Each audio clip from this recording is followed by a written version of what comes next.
Shalom Bapak Ibu dan Saudaraku yang dikasihi Tuhan. Mari kita bersama menikmati teh hangat. Teduhkan hati, hadirkan semangat. Pada saat ini kita akan membaca firman Tuhan yang diambil di dalam Injil Yohanes pasal yang ke-16 ayat yang ke-5 sampai ayat yang ke-11. Namun kita akan membacanya hanya pada ayat yang ke-8 dan 9 saja.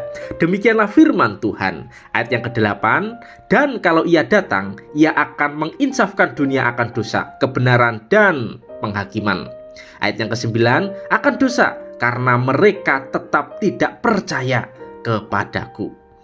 Bapak, Ibu, dan Saudaraku yang dikasihi Tuhan, di dalam setiap kehidupan orang percaya memiliki sebuah kewajaran jika mengalami namanya penganiayaan dan penderitaan karena iman.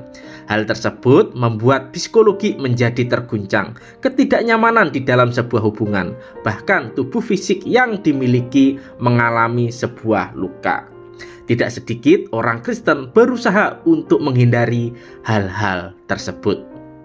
Namun di balik semuanya itu, orang Kristen harus percaya bahwa Tuhan tidak pernah meninggalkannya. Yesus akan mengirim penolong dan penghibur, sehingga orang yang lemah dan tidak berdaya dikuatkan untuk menghadapi semuanya itu. Pada akhirnya dapat melewati cobaan, ujian, dan penderitaan. Pribadi tersebut adalah Roh Kudus. Bukan itu saja, Roh Kudus juga akan menginsafkan dunia, atau dalam kata lain, mengungkap fakta kebenaran. Kebenaran apa saja yang diungkap oleh Roh Kudus? Pertama, Roh Kudus menunjukkan bahwa dunia ini salah dan berdosa, sehingga dunia ini tidak semakin lama semakin baik, melainkan semakin lama semakin rusak dan semakin hancur. Kedua, Roh Kudus menunjukkan fakta bahwa semua orang yang telah berdosa dan kehilangan kemuliaan Allah, sehingga orang yang taat kepada Tuhan akan mendapatkan kasih dan pengampunan.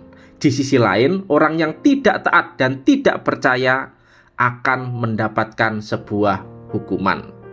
Ketiga, Roh Kudus akan memberikan kesadaran bahwa setiap dosa yang dilakukan oleh orang percaya akan membawa sebuah pertobatan secara pribadi, sehingga meminta pengampunan yang tulus kepada Allah untuk diampuni dan beroleh keselamatan.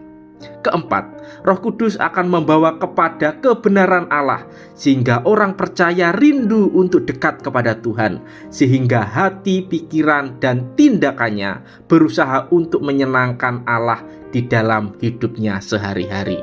Dan yang kelima, Roh Kudus akan menguatkan kehidupan orang percaya menghadapi tantangan dunia yang tidak menentu, sehingga mereka terus beriman, setia, dan taat hingga akhir. Maka daripada itu, sebagai orang percaya, bersyukurlah jika telah percaya kepada Allah Roh Kudus.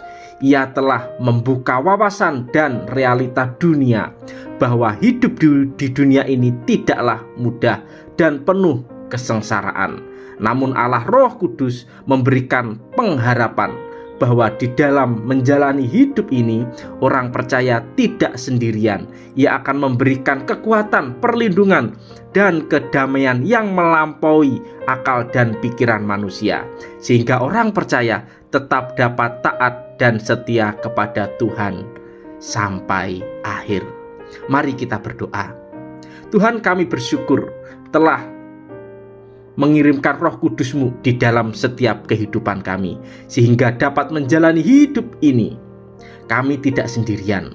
Ada sukacita dan damai sejahtera di dalam menghadapi pencobaan yang ada.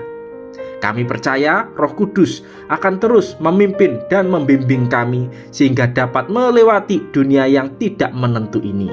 Inilah doa kami, di dalam nama Tuhan Yesus kami sudah berdoa dan bersyukur. Amin.